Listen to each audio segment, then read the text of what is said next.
ചോറുണ്ടാക്കുമ്പോൾ കഴിക്കാൻ പറ്റാത്ത വിധത്തിൽ വെന്തുടഞ്ഞു പോയോ? ഒട്ടും പേടിക്കണ്ട. നമുക്ക് ഇതുപോലെ നല്ല ടേസ്റ്റി സ്നാക്ക് ഉണ്ടാക്കാം, അല്ലെങ്കിൽ ബ്രേക്ക്ഫാസ്റ്റ് ആയിട്ടോ ഉണ്ടാക്കി കഴിക്കാം. ഹായ് ഫ്രണ്ട്സ്, ഏവർക്കും വടക്കൻ മലബാറി രുചിയിലേക്ക് സ്വാഗതം. വെന്തുടഞ്ഞു പോയ ചോറ് കൊണ്ട് ഒരു അടിപൊളി സ്നാക്ക്, ഇതാണ് ഇന്നത്തെ റെസിപ്പി. ഇങ്ങനെ ഒരു റെസിപ്പി ആദ്യം പോസ്റ്റ് ചെയ്യണമെന്ന് ഞാൻ ചിന്തിച്ചിരുന്നില്ല. അതുകൊണ്ട് അതിൻ്റെ ബാറ്റർ മിക്സ് ചെയ്തൊന്നും എടുത്തു വെച്ചിട്ടില്ല.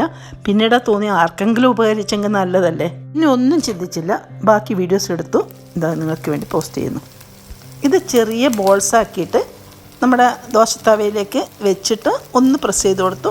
കുറച്ച് ഓയിൽ, നമ്മളെ ഞാൻ വെളിച്ചെണ്ണ ഉപയോഗിച്ച് എല്ലാം കൂടി ഒന്ന് സ്പ്രെഡ് ചെയ്ത് കൊടുത്തു. ഇത്രേ ചെയ്തുള്ളൂ. അപ്പോൾ ഇതിൻ്റെ ബാറ്റർ എന്താണെന്ന് പറയാം. ഉച്ചയൂണിന് വേണ്ടി എളുപ്പത്തിൽ ചെയ്യാനായിക്കൊണ്ട് ബാസ്മതി റൈസ് കഴുകിയിട്ട് റൈസ് കുക്കറിൽ ഇട്ട് കൊടുത്തു. വെള്ളം ഇത്തിരി കൂടിപ്പോയി. അപ്പം നന്നായിട്ടൊന്ന് വെന്ത് കുഴഞ്ഞ് വന്നു. അപ്പം ഊണിനായിട്ട് ഉപയോഗിക്കാൻ പറ്റില്ല. പിന്നെ ചെയ്യാൻ പറ്റുന്നത് നന്നായിട്ട് ഉടച്ചിട്ട് അതിലേക്ക് മുളക് പൊടി, ജീരകം, എള്ള്, പാകത്തിന് ഉപ്പ് എല്ലാം മിക്സ് ചെയ്ത ശേഷം നല്ല വെയിലെടുത്ത് അടിയിലൊരു ഒരു പായയോ അല്ലെങ്കിൽ എന്തെങ്കിലും വിരിച്ചിട്ട് അതിന് മേലെ നല്ല വൃത്തിയുള്ളൊരു ക്ലോത്ത് വിരിച്ചു കൊടുക്കുക.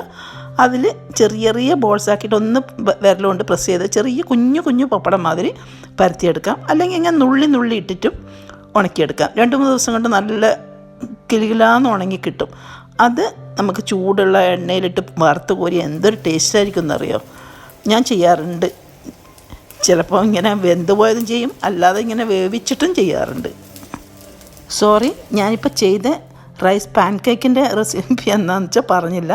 ഞാനിപ്പോൾ ഇതേ ചോറ് വെന്തുടഞ്ഞ ചോറിലേക്ക് പിന്നെ ഒരു 2 ടീസ്പൂൺ ക്രഷ്ഡ് മുളക് എന്നുവെച്ചാൽ ചില്ലി ഫ്ലേക്സ് ചേർത്ത് കൊടുത്തു.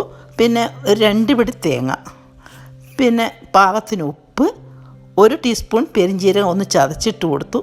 ഇതെല്ലാം കൊണ്ട് കൂട്ടി നന്നായിട്ടൊന്ന് കൈകൊണ്ട് ഞെരടി കുഴച്ചെടുത്തിട്ട് ശേഷം ഇങ്ങനെ ചെറിയ ബോൾസ് ആക്കിയിട്ട് കല്ലിലിപ്പൊക്കെ പരത്തി തിരിച്ചും മറിച്ചും ഇട്ട് കൊടുത്തു.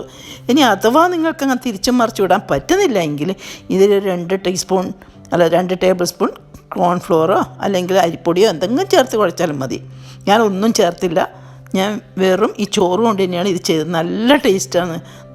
നന്നായിട്ട് മൊരിച്ചെടുക്കണം, തിരിച്ചും മറിച്ചോട്ട് മൊരിച്ചെടുക്കുക. ഇത്രയേ വേണ്ടുള്ളൂ. ഇത് ബ്രേക്ക്ഫാസ്റ്റ് കഴിക്കാം. അതിന് കറിയൊന്നും ആവശ്യമില്ല. അല്ലാതെ ഈവനിങ് ടീ ടൈം സ്നാക്കായിട്ടും കഴിക്കാം. നല്ല ടേസ്റ്റാണ്. പക്ഷെ നല്ല ചൂടാലെ ഇങ്ങനെ മൊരിച്ച് കോരി എടുത്ത പാടെ തന്നെ കഴിക്കണം. അപ്പോഴേ ഒന്നും കൂടി പറയാണ്, ഇങ്ങനെ വെന്തുപോയ ചോറ് പലതരം വിഭവങ്ങൾക്കായിട്ട് യൂസ് ചെയ്യാൻ പറ്റും.